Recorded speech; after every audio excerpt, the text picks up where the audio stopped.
What's up, y'all? It's your man Jay Sands on Sports. Hip-hop and sports entertainment at its finest. That's right, y'all. The big kid is at it again. So let's jump right into it, starting off with week 12 of the NFL. Here's some of the big-time matchups. Starting on Thanksgiving, we got Houston 9-1 at Detroit 4-6. Now, this is the first game on Thanksgiving, and it brings the Left for Dead Lions versus the Hot Texans. And this could get real ugly. Check this out. It seems to stop the Detroit Lions, all you got to do is double Megatron. And to stop Houston, you may have to double Johnson, Foster, Owen Daniels, etc., etc., etc. You get the picture now.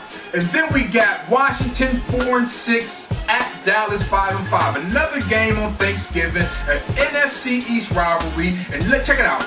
DC loves RG3, even though he has a losing record. Dallas, they don't know what to expect from their team right now. The Cowboys, they want to stay a game up on the Skins right now in the division, so look for them to pound the run game. Now let's take it to NY. We got New England 7-3 at the New York Jets 4-6. Now this is an AFC East match right here. The struggling Jets, they're just looking to build off last week's win. The Patriots, they're getting hit by the injury bug with the loss of their spectacular tight end Gronkowski. So you know Tom Brady's going to come out gunslinging. So can the Jets D slow that man down? Moving right along, we got Minnesota 6-4 at Chicago 7-3. Another division rivalry in the NFC North. Now Chicago will probably still be using Jason Campbell as their starting quarterback, who's a backup.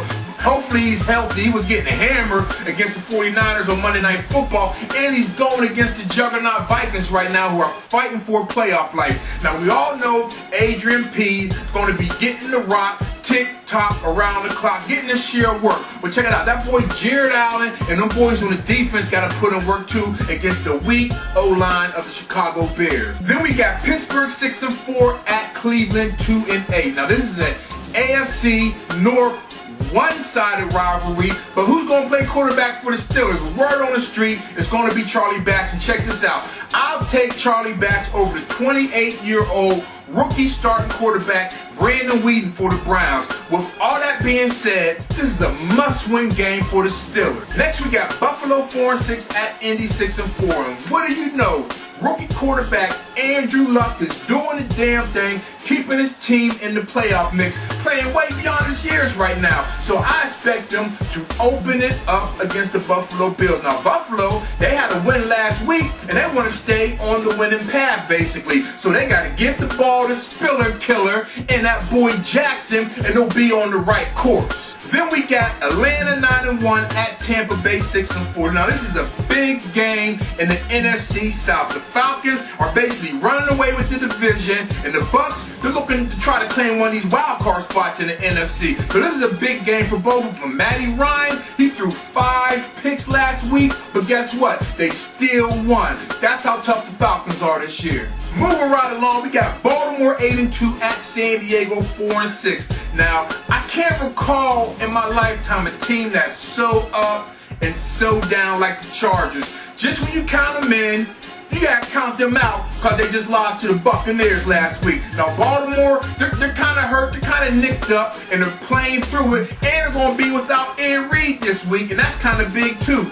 They just need more production on offense from Flacco, Ray Rice, and the boys. Now let's go into my game of the week, and I got Green Bay 7-3 at the New York Giants 6-4. Now the G-Men are at the top of the NFC East right now, and they're trying to stay one game up on Dallas. Now Green Bay, they started off kind of slow, but guess what? They're scrapping to take that top spot from the Bears. So these are 2 potential Hall of Fame quarterbacks right here in this battle. So it's going to be a good one. Now we got the Bum Bowl of the Week, and we got Carolina 2-8 at Philly 3-7. Now, what can I say about this game? Who's the biggest loser? Andy Reid, he's likely counting down his days as the Eagles coach. Vic, he's still a little groggy, so I expect the rookie, don't know his name, but he threw over 50 passes last week. Cam Newton, he's finding out that it's not all sweet in the NFL. But this week against the Eagles, it might be cotton candy. But yo, you know how I do it on Sands on Sports, always have the interesting guests and whatnot. And this week, I got my brother, that's right y'all, Wordsworth, and his video coloring book. And you can also cop his LP out right now, the photo album in stores now. But yo, this is Jay Sands, this is Sands on Sports, and I'll be back, y'all. Peace.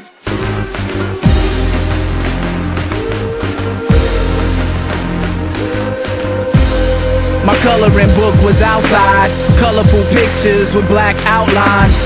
Used to trace the black lines and fill them in. That turned to white chalk lines filled from killing men. $10 vans, blue and white buses. Can't let the boys in blue bust us. Silver the cuffers, yellow high crossing the streets with yellow lines.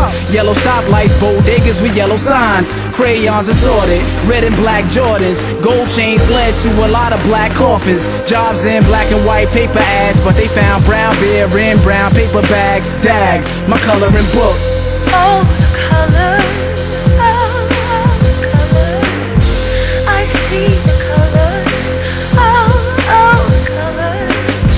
God must have been in love when he colored everything.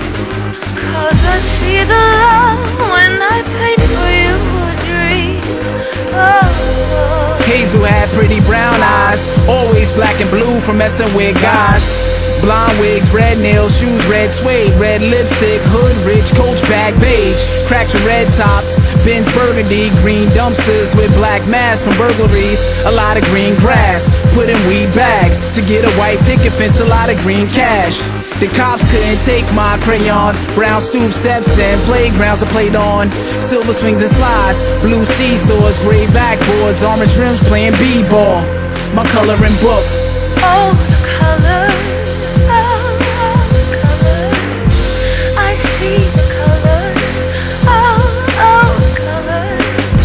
God must have been in love when he colored everything. 'Cause I see the love when I paint for you a dream. Oh. I dream in color, blue Porsche, red Ferraris with tints, and black Maybachs at red carpet events. Women all shades to pick from, ladies thick or slim grown, black, white, caramel, and red bone skin tones. Silver skylines overlooking the throughway, condo on the roof with the view as clear as Blu-ray. We successful, we special, heading for the red zone and green like the Jets do. Flights continental, nothing to connect to. Red eye on a private plane instead of jet blue. Gold cups pouring purple grape color wine. Without the hood, man, I would have been colorblind. My coloring book. Color. I see the color. Oh, color. God must have been in love when he colored everything. 'Cause I see the love when I paint for you a dream. Oh.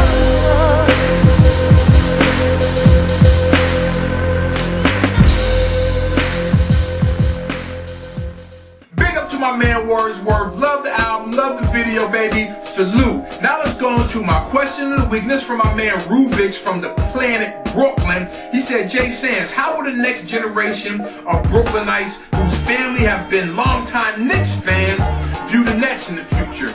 Well, I think that basically these young kids, you got Jay-Z, basically the face of the organization, they're in the hood, so people growing up in Brooklyn are basically going to be Brooklyn Nets fans. And the Knicks, man, plus New York, you know how y'all do it, man. Y'all got two teams for everything, so y'all be switching sides anyway, but people in Brooklyn, they're going to show a lot of love for the Nets, but they're also going to be showing love for New York, basically whatever team is winning. Now let's go on to Who's Hot, and I got my man Miguel Cabrera from the Detroit Tigers. Yeah, they lost the World Series, they weren't too good, but check this out. He did win the Triple Crown this year, and it hasn't been done in over 40 years, and oh yeah, he was the AL MVP. So Miguel Cabrera, you're hot, brother. Now let's go into my pick of the week, and I got number 4 Florida, 10-1, at number 10 Florida State. also 10-1. FSU has won back-to-back games against Florida under Coach Jimbo Fisher. Florida, they're just trying to stay in that national championship hunt. Hopefully somebody will lose and he'll take a higher spot. I look for quarterback E.J. Manuel for the Seminoles to make a lot of plays with his arm, his feet, and give the nose, that's right, give the nose a victory. Okay, we're going to get out of here, but I want to drop a little science on you real quick. As we all know, the NBA season has started. We're like 2 weeks in so far. And it's for all my faker Laker fans out there. 2 weeks in, you already got a brand new head coach. I'm calling my people out west. They freaking out. The whole city's in turmoil. The best team in the Staples in LA isn't the Lakers, it's the Clippers. Chris Paul and them boys. I just had to get that out, man. When was the last time somebody could actually say those things and it be the truth? But yo, this Jay says, this Sands on Sports, and I'm out of here, y'all.